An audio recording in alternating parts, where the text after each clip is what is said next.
Relations at at Royal Holloway, University of London.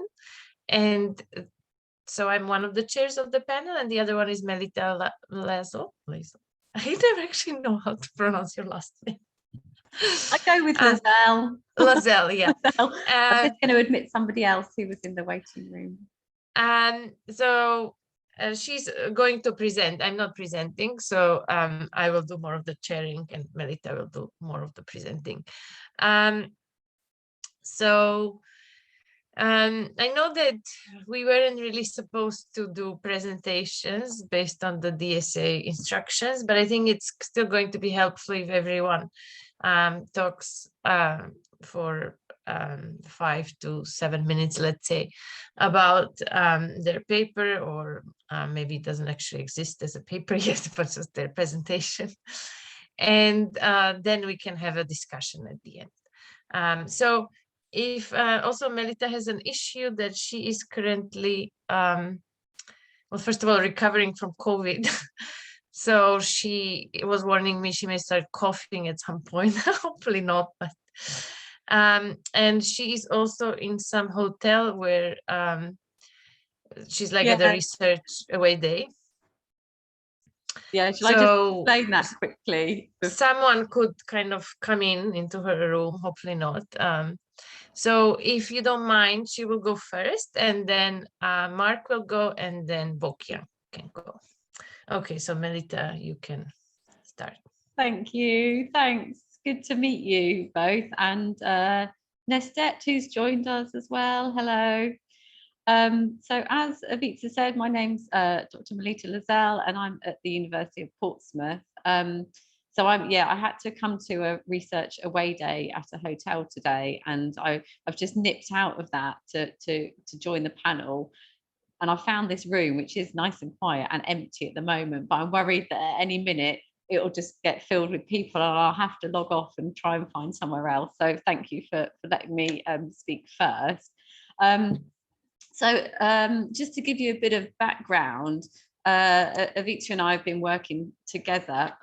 Just going to admit somebody else. Looking at the securitization of aid for, well, it must be about 7 years, Ivica, I think now. And we began we wanted to assess the extent to which the securitization of aid had actually impacted the distribution of aid. So we've done kind of work on bilateral and multilateral donors, and also the impact of what we call securitized aid on recipients as well. So we've done some evaluation of projects too. And then just in the last kind of year to 18 months, the UK has become a really interesting case study as far as aid is concerned for a number of reasons. So we've kind of shifted our focus away from kind of more broadly looking at bilateral and multilateral donors and projects from a number of donors to focus on the UK. Kind of after kind of discussions and research that we've done, we felt like we wanted to kind of investigate this UK case study a little bit more. And I will just head to my slides now. I won't put them on the screen because actually it's quite nice to see other people, and you can access them via the website, unless you wanted me to put them on there, but you could follow along through accessing the slides. I think it's fine if you, I mean, unless someone requests, but I think it's fine because you can get them from the conference website. Yeah, lovely. Okay, but I will just open them myself because then I'll actually know what I wanted to say. Or you know what, actually, Melita, maybe put them up, because there are some people here who wouldn't have, looked at the panel before. So sure. Okay.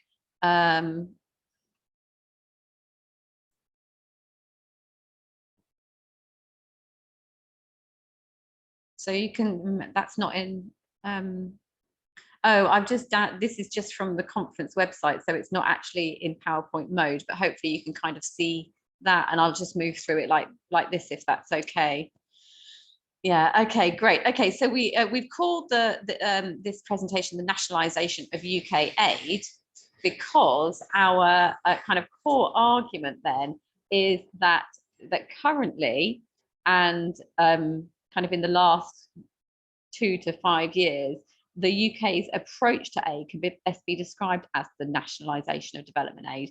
And just to clarify, we don't mean that in a, well, we're still kind of in two minds about using the term, actually, I think, Avitsa, aren't we? We're not quite sure whether we want to use that term or not. So we're not using it in the way that it's normally used when something that is in private hands gets moved to state ownership, but more that that a more kind of nationalist turn and a more populist turn has impacted development aid. And as I say, in that next box, this reflects the more nationalistic turn in UK politics and moves us on from the securitization of aid that really kind of defined our understanding of aid in the 2000s. Okay, so just briefly why we focused on the UK. I've said a little bit about this already. The UK is one of the largest donors, even with the cut in aid, it's still one of the largest donors. It was at the forefront of securitizing development in the 2000s, and it positions itself internationally as a global development leader.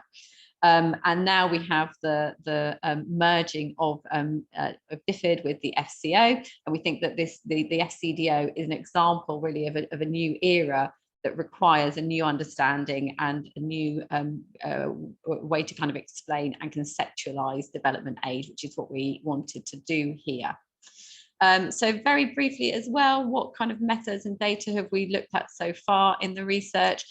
So we've carried out a thematic analysis of around 30 UK policy documents spanning 2000 to 2020. You can see below the types of documents that we used.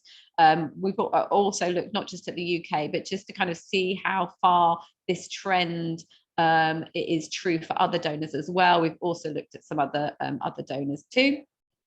And also semi-structured remote interviews with current FCDO and former FCDO DFID staff, some of who left just after the merger. So that's been a really interesting, some really interesting reflections there, of people who kind of went through the merger and have had some time and space to reflect as they are no longer in the FCDO. That's been quite interesting. Then a thematic analysis of the data that we have collected. Again, I'll just go through this very quickly. The backstory here, as you may know, the Security Development Nexus became a central plank for many donors during the 2000s, and that basically held that conflict and insecurity undermined development, and poverty and injustice could underpin instability. And the security in the first instance, the security was the security of the poor. So donors argued that poverty reduction could not progress without security for the poor, and kind of security was seen as just as important as education and clean water. And one of the things that we've got from the interviews actually is that security development nexus framework is not questioned at all now by anybody. It's very much kind of accepted wisdom. And then in the kind of late 2000s into the 2010s, you get an increased reference to international security and the way in which development could actually improve international security. Are you coming in here? Yeah, right. I'm going to have to just log off for a second and log back on. I don't know if Avitsa, you want to talk through one of these slides?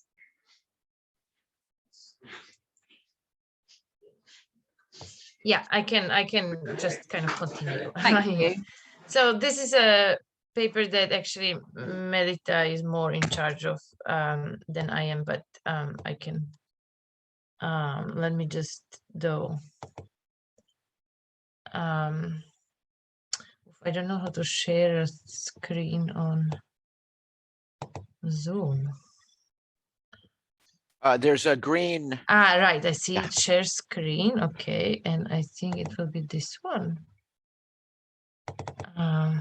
Yeah. Okay, so so then we found that in the 2000s, the UK government moved to kind of more justify aid in the national interest. So it became much more required of projects to explain how they are actually contributing to the UK's national interest. So Melita put here some examples how migration, for example, in the 2000s was referred to in these documents often as kind of a loss for the countries in the global south because they were losing brain power, but that this was something that was kind of happening to meet demand for labor in the global north. But then more recently, or in the 2010s and even more so now, it's often depicted as a direct threat to the UK, and that it is kind of vital for the UK government to control migration at the UK border. But I mean, this paper is part of a larger project we're working on now, and I was just recently kind of going through a huge number of project documents, and it's funny to see how, or interesting to see how this migration is referred to quite positively when it comes to countries that don't send migrants to the UK. So for example, I was looking at projects in Nepal where the UK, well, DFID, now FCDO, describes migration as kind of like saying we need to look at this pragmatically. Migration is actually kind of a benefit often to both countries and all of this stuff. And I think it has to do with the fact that most migrants from Nepal go work in India, not in the UK. And then, okay, Melita, you can now continue with the women and girls' rights. Thank you so much. Sorry about that. I have found somewhere else. It's a little bit public, but it's fine. We'll go with it. Okay, I'll just share my slide again. Sorry for this disorganization. Sorry. Yeah, I'm sorry. I just couldn't get out of being here today. Okay, here we go. I'm going to share my slide again. So hopefully you can see the one that the slide that Avitsa was just talking through. So yeah, just another example is the way that women and the women and girls agenda is now framed as well. So again, in the 2000s, it was on the agenda and it was justified as such because it was central to the Millennium Development Goals. But now it's seen as central to the national interest, actually, that it's impossible to achieve security in the UK without this agenda. So it's just about the way that this has been framed. And I just thought this was a kind of interesting example, because you wouldn't have, you kind of, it just kind of goes to demonstrate the extremes that the UK government or DFID and then FCDO kind of go to demonstrate the way in which all aspects of aid and development are in the national interest, they have to be in the national interest.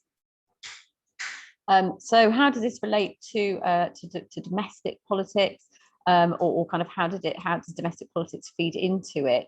Again, you might well know, in the post-global financial crisis period, we had neoliberal austerity policies in the UK, and this really kind of contributed to an anti-aid agenda in sections of the Conservative government and in sections of the kind of more right-wing media as well. So you do get this kind of battle against development aid during this time, that idea that actually in times of austerity, when domestically you have kind of economic troubles, that actually you should be focusing on national issues and not aid. And then from that, you get this idea of value for money narrative in development aid, that development aid must show, must kind of demonstrate across all of its uses, its value for money, its value, and it must be an acceptable use of taxpayers' money. I've got 2 minutes of each, thank you. And I'll just move to this last point quickly, because it just kind of gives some context here. That really contrasts sharply with what we saw in the 2000s, where aid was kind of and development policy was constructed in the context of the Make Poverty History campaign and the Gleneagles Summit in 2005, where everyone, although those bilateral partners agreed to reduce debt, and so it's a really kind of different domestic context now that aid is being given in. I'll just say something very briefly, kind of bringing us up to date then. Of course, in the last couple of years, we've had a decrease in ODA. I'm going to move on to the next slide just so I'm in time. a decrease from 0.7 to the 0.5% of GDP. We've had the FID being submerged in the FCO. And then for our argument is that aid as an act of solidarity, economic justice or redistribution, which has always been undermined by donor interest and colonialism. We can entirely recognise that, but it's now been kind of entirely eroded by processes of securitization and the rise in populism, and also plays a kind of performative domestic function as well within the government's foreign policy. Okay, I'll just leave it there, if that's okay. I know that was quite... Yeah, I think let's, I mean, this always takes longer than I expect. Thank you, Melita. So now, Mark, I'll pass the floor to you.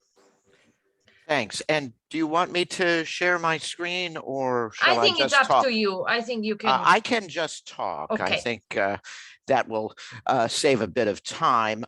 The title of my presentation, which was done with my colleague Nathan Copeland, is Aid to Domestic Revenue Mobilization Supporting Tax Fairness and Gender Justice? And so domestic revenue mobilization is primarily focused, as you might imagine, on taxation, but it also covers such things as customs revenues and fees that are imposed by the government and whatnot. And if we look at the financing for development discussion that's been going on, the Addis Ababa Action Agenda of the third FFD conference focused on the approximately $2.5 trillion US financing gap to achieve the Sustainable Development Goals. Aid is not going to fill that alone. So domestic revenue mobilization is one of the other important ways to fill in that gap. There is a multi-stakeholder initiative called the Addis Tax Initiative, where donor members of that pledge to double their aid to DRM, domestic revenue mobilization. So we at Oxfam carried out research on aid to DRM over the past 5 years.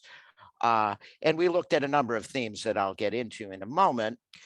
This work covered, it took a global view, sort of at a more general level, and then we looked at several countries, including Bangladesh, Haiti, Mali, and Uganda, and multiple donors were covered as well, the World Bank, the United States, France, and the UK, among others.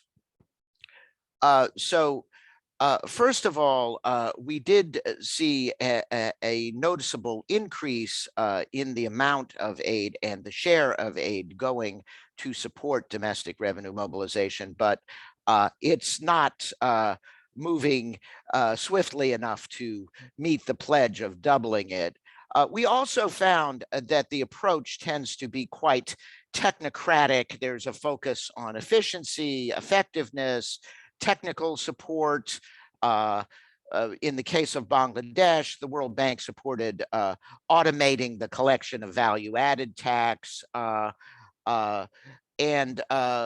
So increasing the revenue collected is a major goal. Donors seem to be much more agnostic on the question of whether taxation is progressive or regressive. And because they're trying to achieve efficiency and effectiveness, there's a tendency to focus on things that are easy to do, like value-added tax in both Bangladesh and Mali, or business license fees in Haiti, and not on more difficult things like progressive income tax.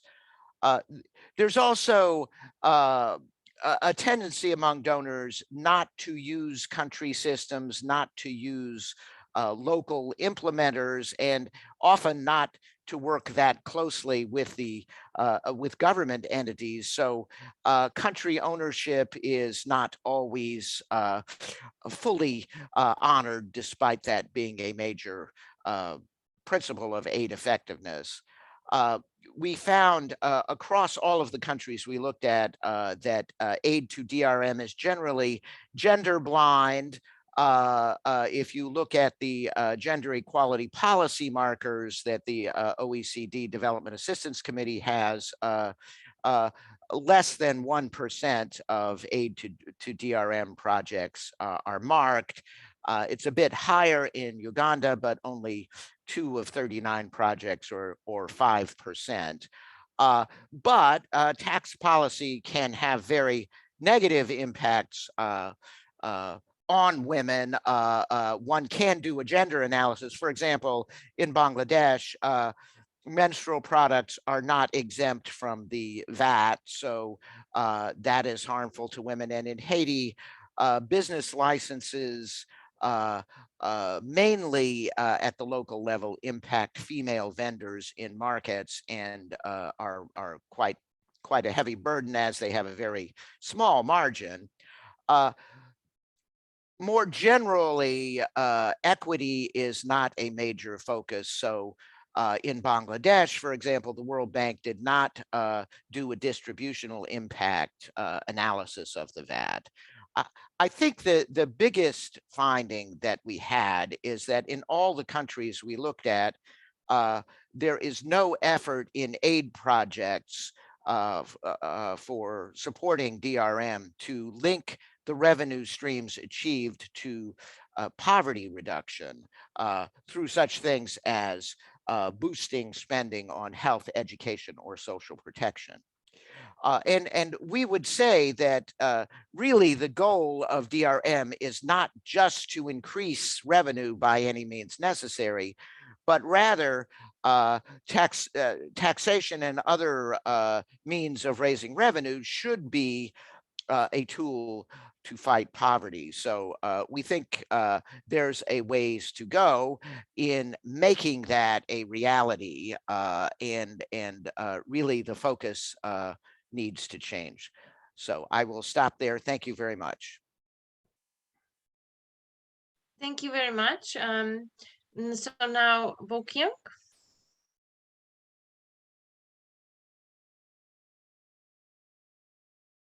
Okay, can you see my slide? Okay. Okay, thank you. I didn't expect for this chance to present, so it's kind of more or less improvised, but I'm sure I mean, you don't have to present it as such. You can just kind of mention the most important points. Yeah, sure. Since I'm the last presenter, I'll try to save as much time we can to discuss.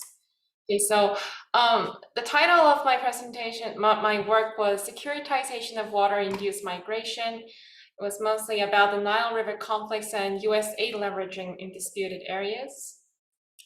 And I wanted to highlight that there are certain sets of struggles that has been going on around the hydro hegemony in the region, as the Nile River is the longest river in the world, as well as it's bordered by 11 countries. And most of those border countries have a high dependence on the water resources that is provided by the Nile River. And throughout history, dominance over the water resource provided by the Nile Basin has been equivalent as seizing the regional hegemon. So there was a long history back from the 1920s. There was UK-Egypt Nile River Water Agreement, and then in 1959 there was Nile Waters Agreement between Egypt and Sudan. 1997 UN Convention, 1999 the Nile Basin Initiative, and then the most recent 2010 Nile Cooperative Framework Agreement with the no harm principle, which was unsigned by Egypt and Sudan, mostly propelled by Ethiopia, who wanted to push forward the Grande Ethiopian Renaissance Dam. So there was a lot of agreements and conflicts and disputed areas of the Nile River that has not been resolved until now. And this has created a lot of issues for the water-induced migration as well. So I thought that would be a fit for this panel. And although we are very knowledgeable of the Grand Ethiopian Renaissance Dam of today, there has been previous disputes specifically related to dams. The first was the Aswan Dam, established by Egypt that was disputed by Sudan back in the 1960s until 1971. And it led to the migration of the Nubians of Egypt. And they were pushed down more to the southern area because of the creation of the Aswan Dam.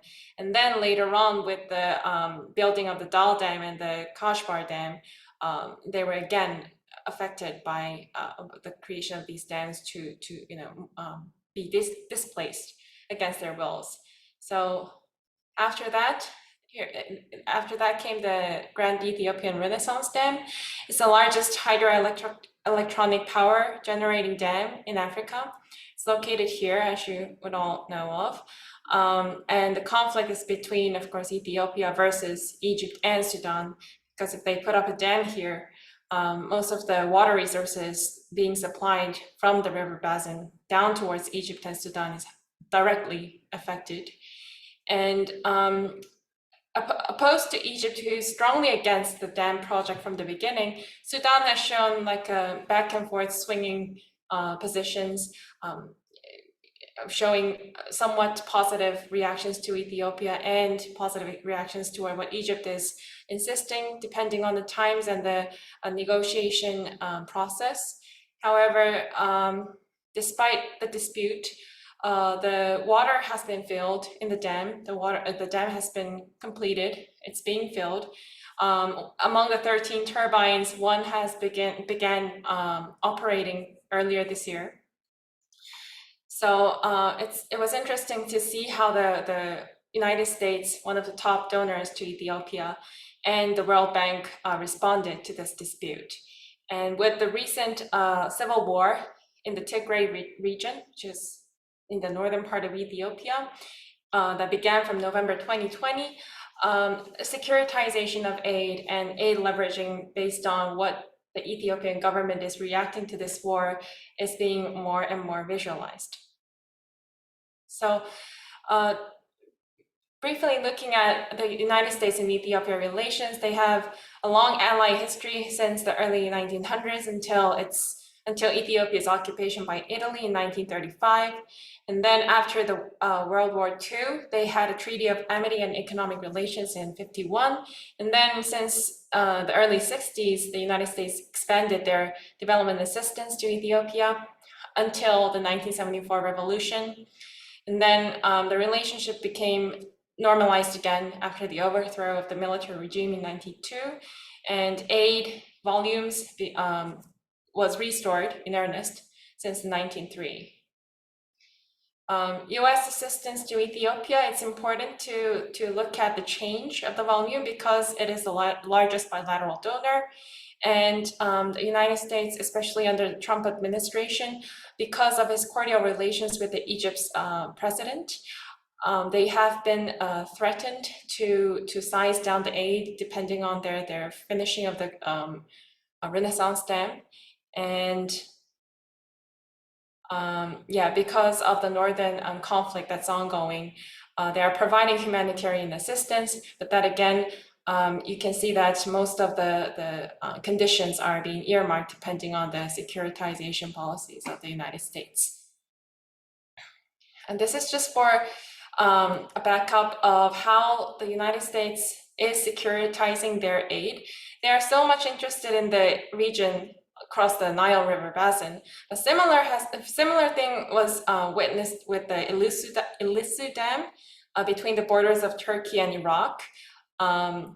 This 12,000-year-old historical city, Hasan Kiev, was submerged because of the construction of the dam. However, if you look up related articles and news, you can see that the United States is quite indifferent or somewhat negligent towards what's going on in this region, maybe because of Syria. However, we can see that based on the security development nexus and humanitarian peace building nexus that's being coupled with humanitarian peace development nexus as HDP, triangular nexus these days, you can see that the long-term development assistance of donors' motivations are being heavily affected by some of its securitization motives. And the forefront runner of such phenomenon is definitely the United States, leveraging aid as a tactic against some of its recipients. And because the recent Tigray war broke out in late 2020, it was difficult to find data that was being collected for the years 2020 to 2021. However, and there's no doubt that it's going to be that a trend towards politicization of aid or politicization process with aid nationalism will be there. So I expect to see that in forthcoming years. And yeah, these were the references, and I hope that was short enough. Thank you. Thank you so much. Yes, that was great. So this leaves us still 10 minutes to discuss. Okay, so does anyone have any questions? Melita. I feel like I've spoken a lot. Does Sam want to go first, and then I'll? Okay, yeah, maybe Sam should go otherwise, yeah. first. Thanks. Well, thanks for that. I appreciate it. Thanks for the presentation. It's really interesting. So I had a question for Melita and Ivica on yours, and then one for Mark as well. So I like the reframing of or the suggested reframing of securitization to a more national approach, although you still seem pretty wedded to the securitization language, even right at the end of your presentation. And I wondered, one, is that because you're trying to broaden it to include economic security, geopolitical security, and rather than nationalisation? And I could see how that could work. If you look at the new IDS, security isn't a really big thing, is it? It's much more to do with investment, British national economic interests, and also a sort of a geopoliticization rather than nationalisation. It's cast in national terms as if the UK as a plucky David is going to stand up to China, the Goliath of China and so on, even out punching it in terms of investments, infrastructure investments. I'm not sure either securitization or nationalisation fully captures that tilt. We don't know how long that tilt will be in place for. Obviously, it's a very definitely a moving. Yeah, things are very fluid right now. Yeah, keep checking. And a question mark. I mean, this is such a rich area, DRM and the international support for DRM. It's this. It's been a big tilt since Addis, and there's not enough research on it. So really good to see this. And I've done some work on it in Uganda, and I agree with what you're talking about, and even the general stats. One, it seems to be that since DRM has been around, there's been no meaningful difference to actually tax ratios, and they've all been in the same areas, like you say, the quick wins in VAT and so on. But can we blame all of this on donors? I mean, I was really struck that donors have come very late to the party, but the political rulers involved here, they're not really that keen to do their heavy lifting either, are they, in terms of really annoying their citizens and putting in place anything which then may lead to bigger claims against them. Uganda's the one I know best, but I'm sure you could see that across. So how much have you been tracking the domestic politics as well as the international side, and where's the balance? Thanks. Shall I go? Yeah, thank you. That's really appreciate those comments. And I think I've probably been working on securitization for so long that it's going to take me a little while to get past that shift as well. But I think you're absolutely right. And what the kind of conclusions that we have come to is that this is now about the UK economic and strategic interest, rather than security as it was kind of defined in relation to the securitization of development earlier in the decade. So yeah, I think that is the case, and we might have to kind of think about the language that we use to kind of capture that. But also, yeah, in the latest two strategic reviews, there's the security one and the international development one, particularly the international development one. Security is not in there, like it just isn't in the same way that it was in past white papers. In past white papers, security really kind of framed huge sections, huge chunks of that. But as you say, it's now about investment. It was also about humanitarianism, women and girls, and I can't remember climate change, wasn't it? But yes, that was a really kind of stark change. I mean, we'd already seen that it was the development policy was moving towards that national economic and strategic interests, but that was really kind of set out quite clearly in the latest international development white paper. Yeah, Evita, I don't know whether you wanted to comment on that at all as well. No, I think let's yeah. just give the floor to Mark, and then we can have other questions. Thanks. And thanks, Sam, for those comments. I mean, and you're entirely right. I mean, so governments, I would say, in both the global South and global North, are frequently reluctant to bring the hammer down on the incomes and wealth of high net worth individuals, who are also typically the people who finance political campaigns. And I think donors say, well, you know, tax evasion, that's kind of national sovereignty, and we don't want to interfere with that. I mean, maybe we could interfere with imposing that on menstrual products, but in the case of the World Bank, even that didn't seem to be something they wanted to focus on. But yes, you know, sort of how, and the same for corporations. I mean, those are the difficult kinds of taxes to reform and collect and do in a progressive way. And I mean, in the USA, where I'm sitting at the moment, likewise, I mean, collecting taxes from the wealthy and corporations is politically difficult. And I think donors, it's understandable why they go for the easy things, but the easy things often are also happen to be regressive. And so there needs to be at least some complementarity with, say, a robust social protection system. And in Bangladesh, for example, in the urban areas, the social protection is not particularly robust. It misses a lot of the urban poor. So a more comprehensive approach from donors might be helpful, but definitely the domestic political economy is a huge factor. There's no question about that. And yes, thank you for pointing that out. In the slides, I do mention that, but rush through there. So thanks, Sam. Thank you. Does anyone have a question for Bo Kyung?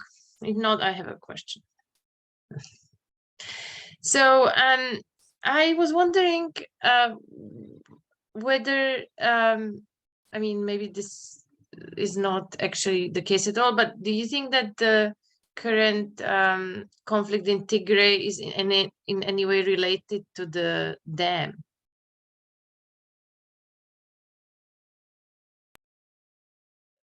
Oh, was that a question? You mean the current civil Whether, war? I mean, whether the construction of the dam has played any role in the Tigray conflict? As far as I've researched, there's not a direct correlation of whether the dam construction has provoked the civil war or not. However, because the dam construction conveys very entailing several consequences such as displacement or migration, the topic is trying to cross-cut different types of water-induced migration. So there could have been conflicts that have been arising with ethnic-based displacement. However, not directly, maybe indirectly. Richard? Yes, thanks. Well, maybe, I mean, I have a kind of a general question, but maybe it is also directed to Bo Kyung as well. It does seem that we're seeing a new cycle of investment in infrastructure. And I wonder if the speakers could perhaps reflect on some of this, particularly given the sort of urban context. So, I mean, it's interesting that hydropower was very troublesome, and most donors and the banks avoided hydropower up until, I guess, sort of early 2000s, and now it's back on the agenda. And we're also, someone mentioned a $2 trillion deficit. We also hear that talk of the infrastructure deficit as an opportunity, both for donors and for the private sector to engage in urban infrastructure in the global South. So I just wonder if this is, this is something emerging that we need to be thinking about, and if you have any experience on this. I don't have a personal experience on that, but I do agree with the importance of the infrastructure investment aid that's mostly being aggressively put forward by China using AIIB. And I'm sure that we all agree that China has been pushing forward those projects based on the lines of their Silk Roads. And for the dams and the ports, it would be pretty much going along the 21st century maritime Silk Roads. So it doesn't directly relates to the dams, but a lot of debt traps have been witnessed in relation to building ports. For example, the Hambantota port in Sri Lanka, Pakistan, Gwadar port, also Djibouti. They have a military base that's being constructed right next to the Western powers military base, etc. So I'm sure that China will expand its domain in terms of water and hydropolitics, maybe using dams as well. And one example that I already showed through the slide is the building of the Kashbar and Dal dams. That was conducted by a Chinese company, Sino Hydro. So we can already see evidence of that, and I'm sure it will grow along the way, as China does not have a plan to cut down on its BRI plan in any time soon. Mark or Merita, do you want to comment on that?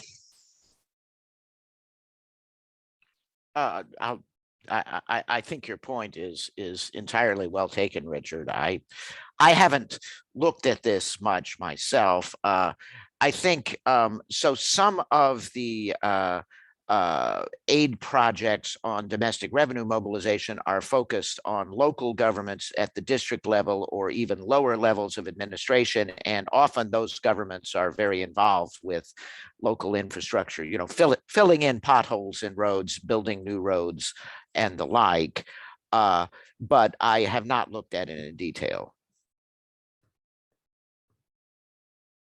Should I just say something very quickly from the kind of Sure.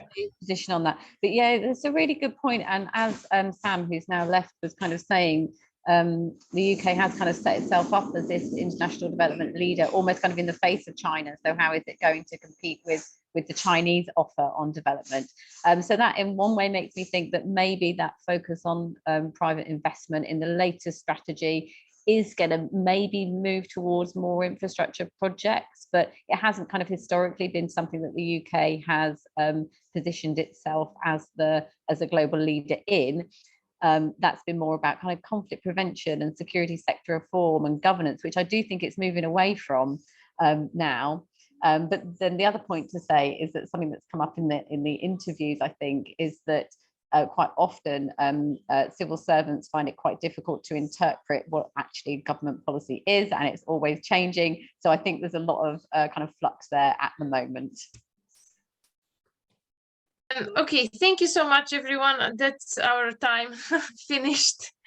It was relatively short, but very nice meeting you, even though only virtually, and maybe in the future we will also meet in person at some conference.